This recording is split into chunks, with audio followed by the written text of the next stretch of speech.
Skits నేను అనసూయ కాంబినేషన్లో చేసిన స్కిట్స్ మంచి వ్యూవర్షిప్ ఉండేవి. అసలు మామూలు వ్యూవర్షిప్ అన్ని మిలియన్స్. స్కిట్ జస్ట్ ఏం లేదు, నేను ఇలా తల కట్టుకొని అపురూపమైనదమ్మ ఆడజన్మ ఆ సాంగ్ చేస్తూ బెడ్ మీద నుంచి నేను పడిపోతుంటే ఆవిడ వచ్చి గ్లాస్ వాటర్ ఇస్తుంది. పడతారేమో అనుకున్నా అంటది, నాకా అంటాను అదే అని. ఆ ఒక్క డైలాగ్ ప్రోమో అది 45 మిలియన్ చూసారండి ఆ ఒక్క స్కిట్. 45 మిలియన్ జస్ట్ ఆ స్కిట్. అది ఎంత మనీ ఎర్న్ చేస్తుందో తెలుసా? 45 మిలియన్ అంటే. కానీ ఇట్లాంటివి వచ్చినప్పుడు ఒక 1 మిలియన్ 2 మిలియన్ 3 మిలియన్ పక్కన పెట్టి అబౌవ్ 3 మిలియన్ వచ్చినప్పుడు మీకు ఏమైనా ఎక్స్ట్రా పేమెంట్ చేసేవాళ్ళ? అలా ఉండదండి, మనకు మాట్లాడుకున్న పేమెంటే ఉంటుంది. జనరల్గా ఆ ఫ్లోలో ఇంకా మనం సాధించే కొద్ది పేమెంట్లు పెరుగుతూ ఉంటాయి. అది ఓకే. ఇప్పుడు సినిమా తీస్తాం, ఓకే. సినిమా తీసినప్పుడు ఆ డైరెక్టర్ అనూహ్యమైన విజయం సాధిస్తారు. ఒక మన మారుతి గారికి ఒక జాగ్వర్ కారు, ఒక సాయి రాజేష్ గారికి ఒక బెంజ్ కారు, ఇలా ఇస్తూ ఉంటారు కదా. మీ దగ్గర అట్లాంటి తాయిలాలు ఇచ్చిన సందర్భాలు ఏం లేవు? అలా తాయిలాలు ఇవ్వాల్సి వస్తే నేను చేసిన 500 స్కిట్లకి ఇవ్వాలన్నా, ఎందుకంటే ఆల్మోస్ట్ అన్ని 10 మిలియన్ 6 మిలియన్ పైనే ఉంటాయి.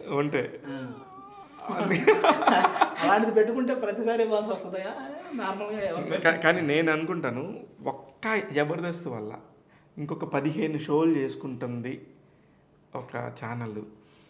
అంటే అంత సంపద ఒక దగ్గర వచ్చి దాన్ని డివైడ్ చేసి మిగతా అన్నిటిని ఒక మార్కెట్ చేస్తున్నారేమో అనిపిస్తుంది. ఛానల్ ఎంత చేసుకుంటుంది అనేది పక్కన పెడితే ఆ షో వల్ల చాలా మంది ఎదిగారు అన్న. అదైతే షోర్ షాట్. ఛానల్ ఎంత చేసుకుంటుంది మనకి అసలు ఆ థాట్ కూడా రాదన్న. ఎందుకంటే కొన్ని వందల మంది ఇది కనపడేవాళ్ళు, కొన్ని వేల మంది వెనక కనపడకుండా వీళ్ళందరూ డెవలప్ అయ్యారన్న. ఒక ఇల్లు కొనుక్కున్నా, కారు కొనుక్కున్నా, వాళ్ళ ఫ్యామిలీలు సెటిల్ అయినా, ఇంతమంది బయట ఇంతమంది ఆదరణ పొందిన వీటన్నిటికీ రీజన్ మల్లెమాల ఈటీవీ ఈ రెండు అన్న. శ్యాంప్రసాద్ రెడ్డి గారు ముఖ్యంగా ఆయన ఇనిషియేషన్ లేకపోతే అస్సలు ఎవరు ఏదన్నా బయట ఎప్పుడైనా మేము పొరపాటున ఏదన్నా అంత ఫ్లోలో కౌంటర్లు ఏవో పడుతుంటాయి, అవతలోడు ఎవడో మా మనోభావాలు దెబ్బతిన్నాయని చెప్పి కేసులు కూడా పెడుతుంటారు. కానీ ఆ టాపిక్ మా దాకా రానివ్వరు. ఆయనే కోర్టు, శ్యాంప్రసాద్ రెడ్డి గారే కోర్టు త్రూ అది సాల్వ్ చేసేస్తారు.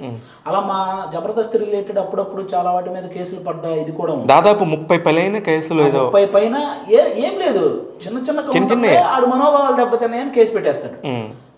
అవన్నీ ఈవెన్ మా దాకా అసలు ఇలా అయ్యింది అన్న విషయం ఎప్పుడో అన్నీ అయిపోయిన తర్వాత మాకు తెలిసింది, కానీ మా దాకా రానివ్వకుండా. ఎందుకంటే ఇది వీళ్ళ దాకా వస్తే వాళ్ళు ఏదో స్కిట్ చేసుకోవడం ఫ్లో పోతుంది మొత్తం ఆయనే సాల్వ్ చేసేవాడు అన్న శ్యాంప్రసాద్ రెడ్డి గారు. ఇంకెలాగో రామోజీరావు గారి సపోర్ట్తో అసలు చాలా ఈజీగా అసలు మా దాకా ఏది అంత బాగా చూసుకుంటారన్న. ఈవెన్ పేమెంట్స్ కూడా నీకు షెడ్యూల్ అయిపోయిన వెంటనే ఎవడ పేమెంట్ వాడి నువ్వు మర్చిపోయినా అకౌంట్లో పడిపోతాయి. అసలు దాని గురించి ఆలోచించక్కర్లేదు.